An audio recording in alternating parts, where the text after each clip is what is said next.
Hello everyone, my name is Binks and welcome back to Let's Play Ace Attorney Investigations 2 Prosecutor's Path, where we will be continuing on in the 5th case of the game, the Grand Turnabout, beginning Part 2. Which now, we finally get to confront Judge Courtney and hopefully get through to her, because it looks like we're going to have to use something in order to get her to fess up to what's going on. She's definitely hiding something, and I'm going to draw it out of her. Alright, let's get it. I think it's time. It's been a while. Good old logic chess.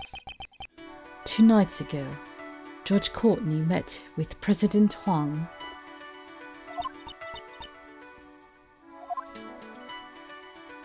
Oh, that's a lot. Whew. That is a lot. I think she's going to give us a hard time. It is true that I spoke with President Huang on the roof of the Grand Tower. However, we only discussed business. There is no need to tell you what was said. Just like in the trial earlier, she won't reveal her personal feelings easily. When she's speaking as a judge, so when she takes out her gavel, I'm guessing? It would be better for me to wait and see what develops. Now then, I'll start by asking her what she talked about with the president. Logic chess, begin! What did you and the president talk about? Could you tell me what you and the president talked about? Oh, the gavel's out. My meeting with the president was strictly business. And since it has nothing to do with you, I'm not obligated to answer your question. Let's wait and see. I appreciate your understanding. Even so, you certainly are a very busy person, aren't you? You are a member of the PIC and the judge as well. You even assist with the investigations. How do you have time for anything else? I am simply fulfilling the professional duties that have been assigned to me. Was your meeting with the president also one of those duties assigned to you as a judge? Yes, of course it was. She hesitated. I'm one who lives for the law. I would never act outside my professional duties. She didn't take out the gavel and she seems a little vulnerable in this position. Didn't you help me out this morning? Did she? I don't remember. Oh, was it just this morning? Damn, I thought it was the next day. This morning, you returned Kay's promised notebook to me. I don't believe that all of your actions are simply done for the sake of your duties. You do have a sliver of a human compassion inside you. Oh, we destroyed it. Maybe it'll be easier than I thought. It's true. It seems I still retain some immature qualities. I wouldn't call it immature. It was your own personal kindness. Weren't you also distressed when you found out the president had passed away? Yes, it is very unfortunate. Why did he have to die? It seems he was crushed by the head of a monster called the Mighty Muzilla. Ah, excuse me. You see, Muzilla is... Is that true? Oh, and she took out her gavel. You mean... the president died at the temporary Mozilla film lot? Yes, that's right. I'm surprised that you know about Mozilla. Yes. I had heard about it from Sebastian. He told me that the movie was being filmed near the Grand Tower. She seems awfully shaken up about that. Her reaction was interesting. And I'm also curious about Sebastian, who went missing along with the evidence. She said she wouldn't talk about the president.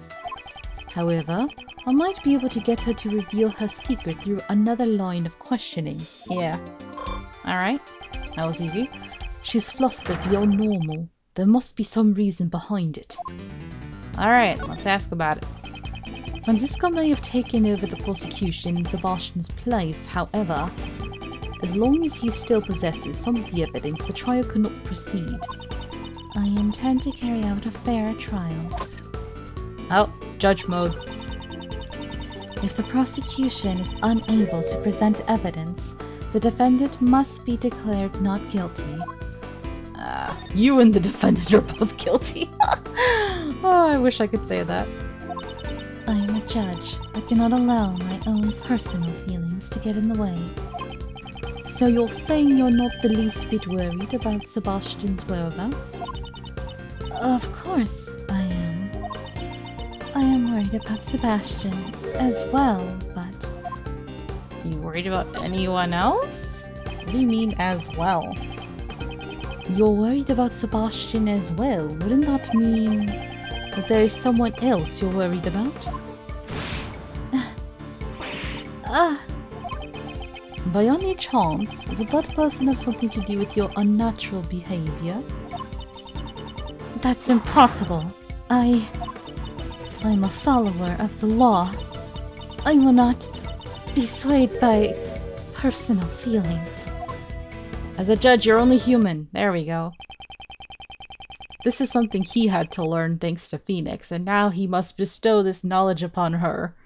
She kind of reminds me of, I guess, pre-Phoenix Edgeworth, right? Before they had their reunion, when Edgeworth was very cold and closed off and all about the professionalism, but he was also corrupted because of Manfred von Karma, right? So with her, we don't know the basis other than her manic obsession with the law and the goddess of law and being, I guess, perfect. So I kind of hope, like, if they bring her back as a character in future games, which who knows if they ever will, that they would help develop her character further. Because right now, there's only like 2 levels to her, and there's not a even meeting ground yet. So they just needed a bit more time to develop that. Because her character development, I didn't see a hint of it until the last part of the last case. You know, it's a little late in the game to have a little development. But Ace Attorney does do that. They do that with another very big, important character in a later game. And I'm like, why did y'all wait so long to develop this character? Why didn't you, like, develop it gradually and make it more evident? Like, they did a good job with Edgeworth, honestly. Even Franziska has some nice development. But I guess it just needs more time. You know, they need more time, more room to grow, more games. And unfortunately, they've been, you know, releasing new versions, which, I mean, it's good, right? Because it's getting it into the hands of people who otherwise wouldn't have known about it or wouldn't have played it. So I am personally looking forward to the release of the Apollo Justice trilogy in January. And I plan on playing Dual Destinies when it comes out, because that way I'll be able to play it that way rather than having to go the hard, old-fashioned way. So it'll be cool. But at the same time, after all this re-releasing, it's like, it's been a long time since you guys have released a new one, you know? Because the Great Ace Attorney wasn't technically new. You just brought it over here finally. But yeah. Anyway, enough about that. It may be true that those who stand in court have a duty to follow the law. However, we're not superheroes. You and I are only human. Unfortunately, as if I had it my way, I would be like the Steel Samurai. You know he would. It is impossible to completely ignore your own feelings and render an impartial judgment. Got her.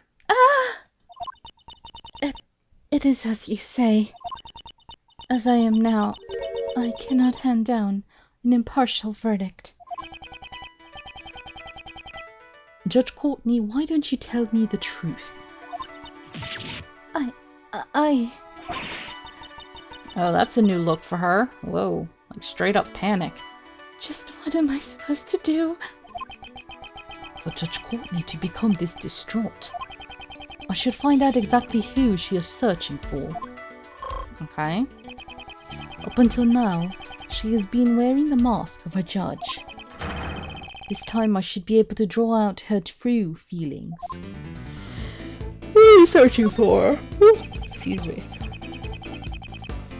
Judge Courtney, tell me who you are searching for. My lips are sealed. That is not something I can talk about right now. Don't have enough clues to proceed with this line of questioning. Okay. Maybe I should try another line of attack. Alright, Sebastian. Again. Is the person you're searching for Sebastian by any chance? When Sebastian learned of his father's true colors, he went into hiding of his own free will. Oh, she's judge mode. I am worried about him, but this may be a trial he needs to overcome on his own.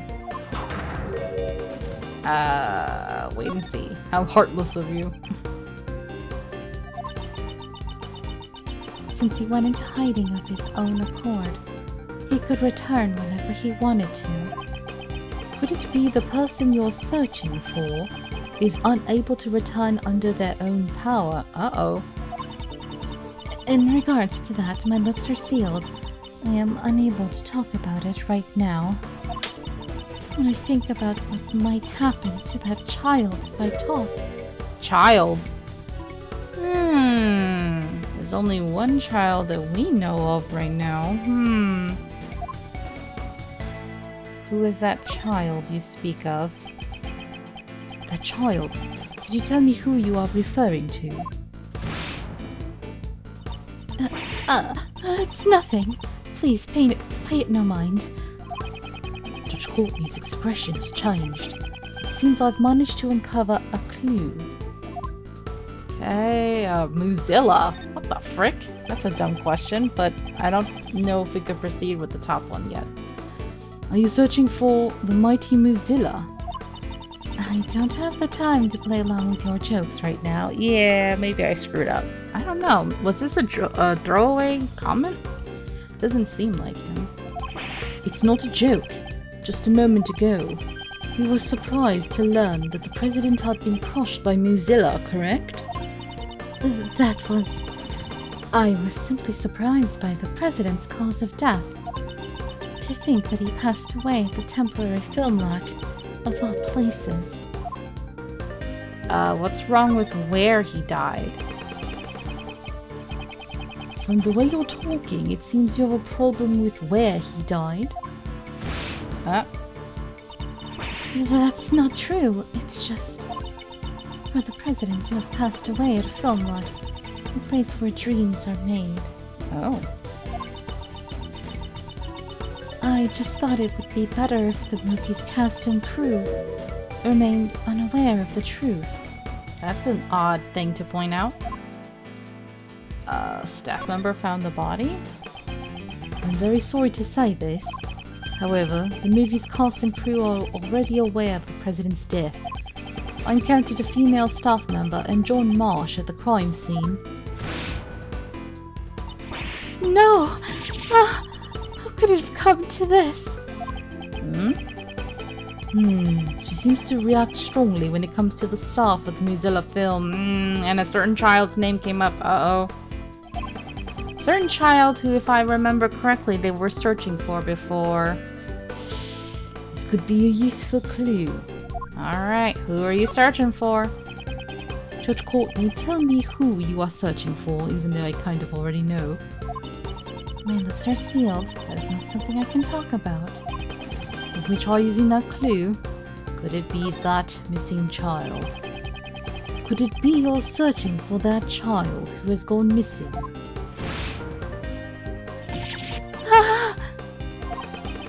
Since you said it was a child, I presume they're of a young age, correct?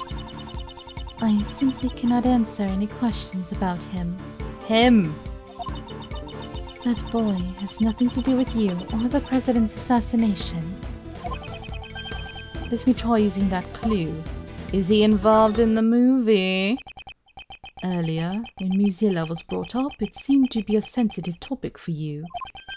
Is that child you spoke of involved with the Muzilla movie? Oh. Ah! How do you know that? Oh, she's really freaking out. You're usually so calm, yet you seem rather distraught right now. Please tell me, who is that child? I understand. If you've come to know this much, I'm going to have to kill you by hitting you over the head with my gavel. That's what it looks like right now, honestly. I shall prepare myself for the worst. The child I'm searching for is a boy by the name of John Marsh. John, why do you want to know his whereabouts? Well, that much I simply cannot say. I mean, kinda obvious?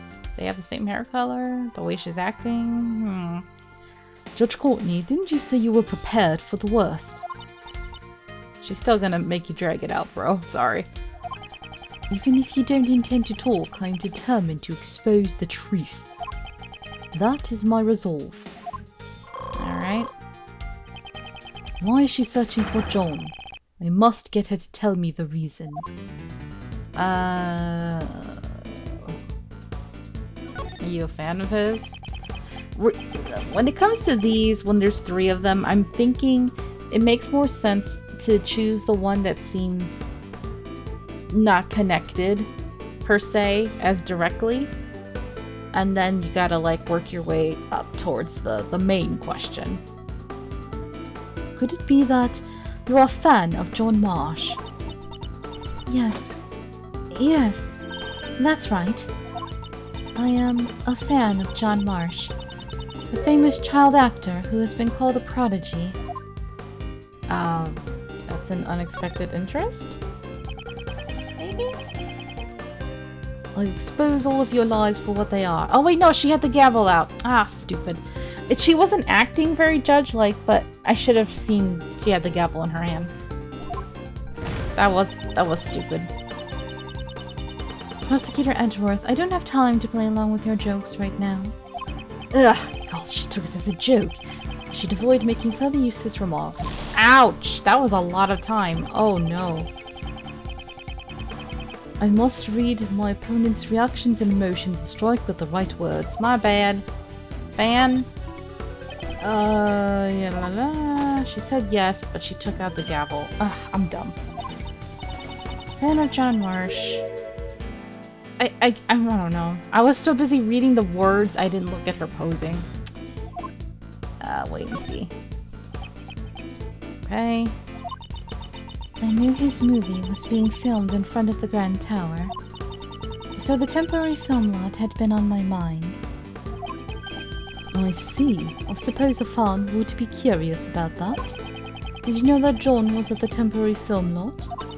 Yes, of course I did. He said they would be filming there all day today, and yet... Oh, so you spoke to him? Did you hear that from him? Not like you sound like a stalker. It almost sounds as if John himself told you personally. I doubt he would give his schedule to a mere fan. That's true, isn't it? Please don't pay any mind to that statement. She made another slip of the tongue. She must be really worried about John. So, she's spoken with John. This could be a useful clue. Are you acquainted with him? That makes sense. Are you acquainted with John by any chance? He is a famous movie star. I doubt there is anyone who doesn't know who he is. Yeah, right. He's not that famous, bro. We didn't know who he was. I actually hadn't heard of him until I met with him today. That just proves you have much to learn. Allow me to give you a lesson. Oh my. She went into judge mode like, how dare you not know him? I know everything about him. Let's just wait and see. She's a little angry. little worked up. My apologies. I seem to have lost my composure. You tend to lose your calm whenever the conversation turns to John, don't you? In any case, while I may know everything about John, it is a one-sided relationship. Let me try using that clue. You must have spoken with John. Yeah, come on. I understand you're worried about him, but aren't you a bit too flustered? You had told me earlier that you had spoken with John. Doesn't that prove that you are indeed acquainted with him?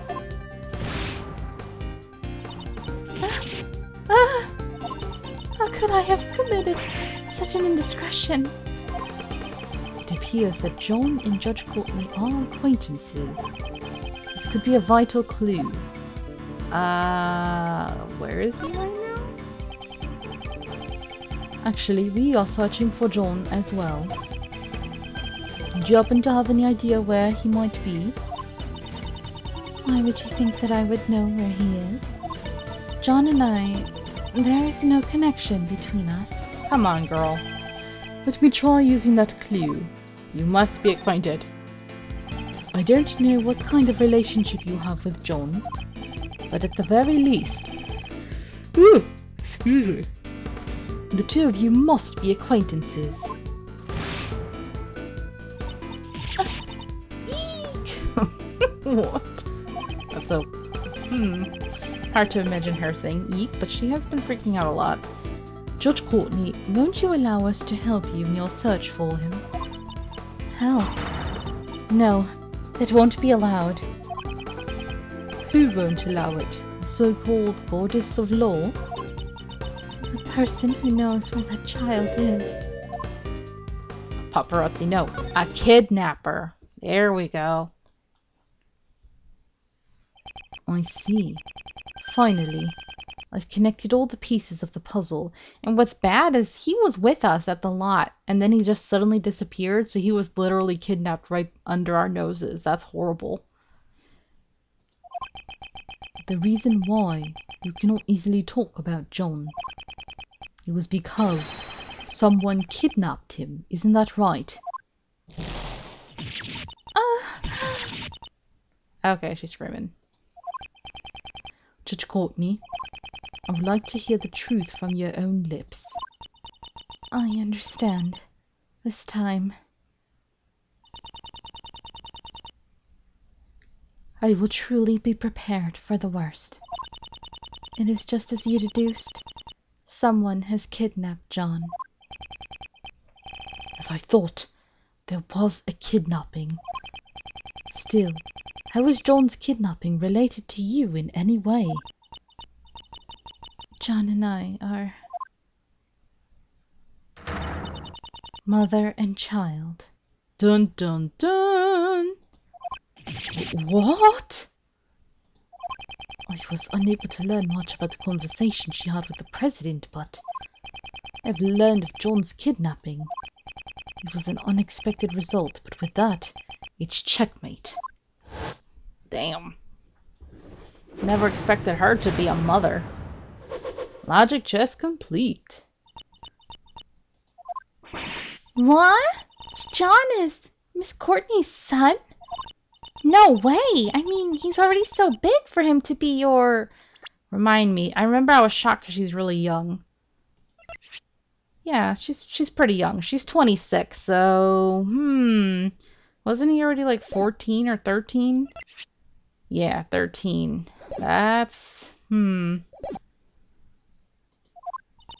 Yes, John is indeed my son. Please look at this.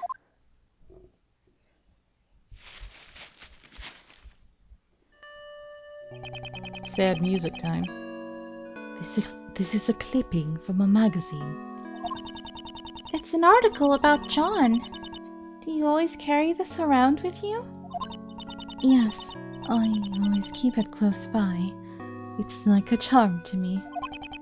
It seems the bond that they share is a strong one.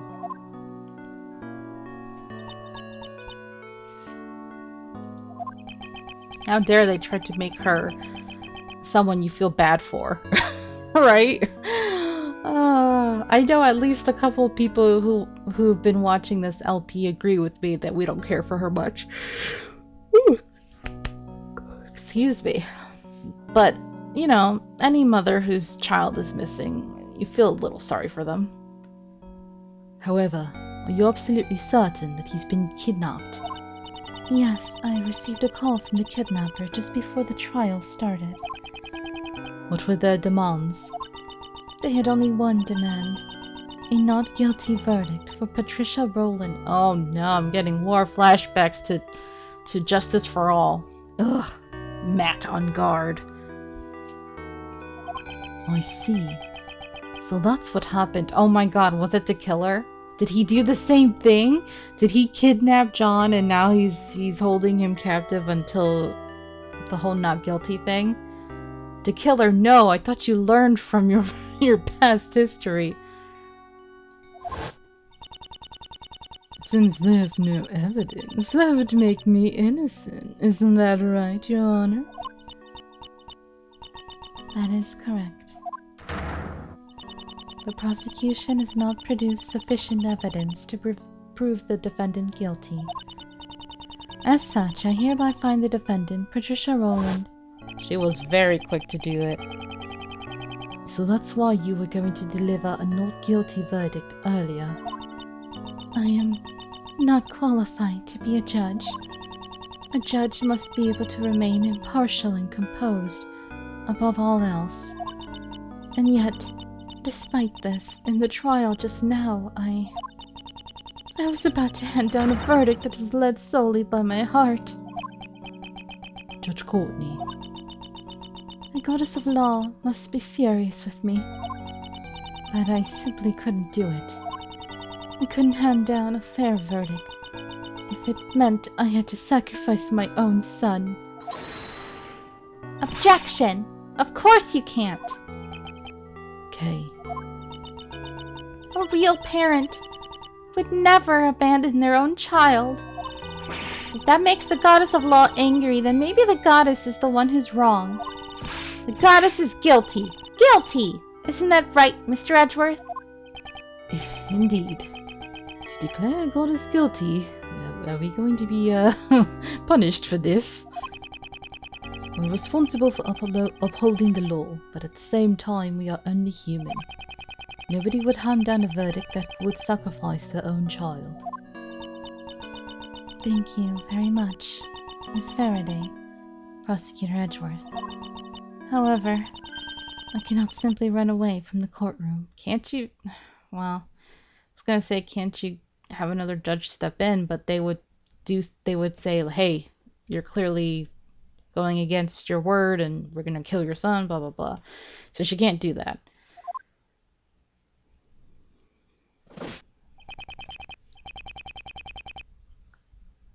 Judge Courtney, so this is where you've been. It appears it's time. Miss Courtney! My father, he was a prosecutor. Your father? Yes, he stood in court just like you. And now, with all that has happened, it got me thinking, what if my father had been in the same position as you are now? If a prosecutor was being coerced into obtaining a guilty verdict. I know. If my life were on the line, my father would definitely come to steal me back. Steal you back? Miss Courtney, why don't you let us take care of it? What? I'm gonna go steal John back for you. As the second Yatagarasu, I, Kay Faraday, give you my word. I really like that it's Kay who's the one who's offering her services to help right now and not Edgeworth.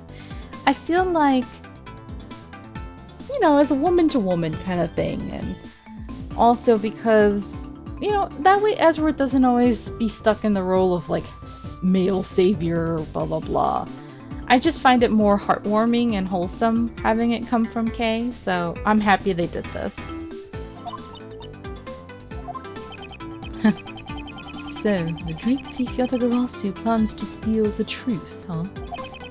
What say you, Judge Courtney? Will you place your trust in our young great thief? Prosecutor Edgeworth. And if it's all right with you, I wish to help as well. Thank you very much. I know that it's really not my place to ask this of you.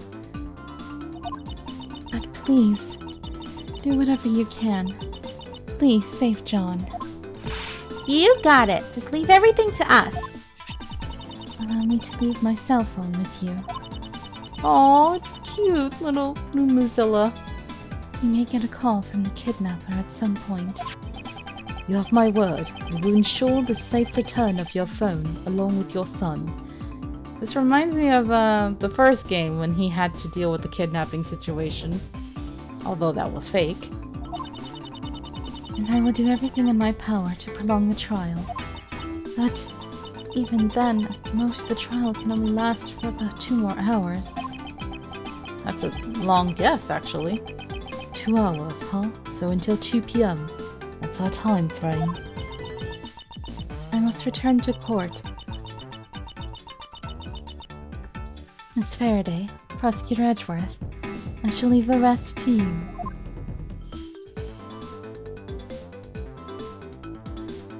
See, you should be nice to us. You've been giving us such a hard time all this time, and look at us just helping you out. Huh, okay, I thought you were taking a break from being the great thief.